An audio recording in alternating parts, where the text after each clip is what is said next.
तो चलिए, हमारा अगला शब्द है नुआंस। सबसे पहले ये एक नाउन है, यानी कि संज्ञा। अब इसका मतलब क्या है? देखिए, नुआंस का मतलब होता है किसी भी चीज़ के मीनिंग, एक्सप्रेशन या साउंड में एक बहुत ही हल्का सा, एक सटल सा फर्क। कोई ऐसी चीज़ जिसे समझने के लिए आपको थोड़ा गहराई में जाना पड़ता है। ओके, चलिए इसका पहला एग्जाम्पल देखते हैं। सेंटेंस है, the artist used subtle shades of grey to capture the nuance of the rainy day. अब इसका मतलब सोचिए, आर्टिस्ट ने ना बारिश के दिन की जो फीलिंग होती है, उसके जो अलग अलग मूड्स होते हैं, उनको दिखाने के लिए सिर्फ एक ही ग्रे कलर यूज नहीं किया। नहीं, उसने ग्रे के कई सटल यानी हल्के हल्के अलग अलग शेड्स यूज किए। बस यही जो बारीकी है ना, इसी को हम कहते हैं बारिश के मूड की नुआंस को पकड़ना। अब दूसरा सेंटेंस देखते हैं। इससे कॉन्सेप्ट और भी क्लियर हो जाएगा। To be a good diplomat you must understand the nuance of every word you say. इसका सीधा सा मतलब ये है कि अगर आपको एक अच्छा डिप्लोमैट बनना है तो आपको अपने हर एक शब्द के पीछे जो गहरा मतलब छुपा है उसे समझना ही पड़ेगा। क्यों?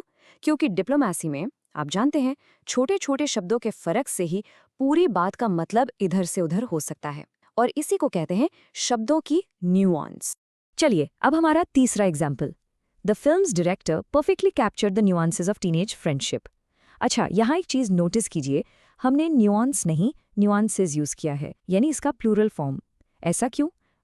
इसलिए क्योंकि टीनेज दोस्ती में कितनी सारी छोटी बड़ी बातें होती हैं, है ना? कभी झगड़ा, कभी हंसी मजाक, कभी सपोर्ट। तो फिल्म डायरेक्टर ने इन सारी अलग अलग बारीकियों को, यानी इन सभी न्यूआंसेस को अपनी फिल्म में बिल्कुल परफेक्टली कैप्चर किया है। पता है, आपको ये शब्द न्यूज आर्टिकल्स में भी बहुत मिलेगा। एक रियल वर्ल्ड एग्जाम्पल देखते हैं। ये देखिए, तो न्यूयॉर्क टाइम्स की हेडलाइन है, tech CEOs apologise with nuance. अब इसका मतलब ये बिल्कुल नहीं है कि सीईओज ने बस सीधा साधा सॉरी बोल दिया।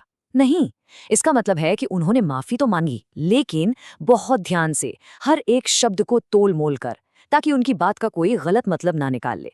इसी को कहते हैं अपोलोजाइजिंग विथ न्यूआंस। तो अब आइए इसके सिनोनिम्स और एंटोनिम्स पर एक नज़र डालते हैं। सबसे पहले सिनोनिम्स यानी इसके समानार्थी शब्द। ये है सडल्टी, डिस्टिंक्शन और रिफाइनमेंट। देखा जाए तो इन सब का मतलब बारीकी या फर्क ही होता है। और अब आते हैं इसके एंटोनिम्स पर, यानी इसके विलोम शब्दों पर। यह है ऑब्वियसनेस, ब्लेटेंसी और डायरेक्टनेस। इनका मतलब होता है कोई ऐसी चीज़ जो बिल्कुल साफ हो, सीधी हो, जिसमें कोई गहराई या छुपी हुई मीनिंग ना हो। सिंपल। तो न्यूआंस को समझना मतलब चीज़ों को गहराई से देखना और उनकी बारीकियों को अप्रिशिएट करना। बस आज के लिए इतना ही। मिलते हैं नेक्स्ट वीडियो में। Happy learning. Bye bye.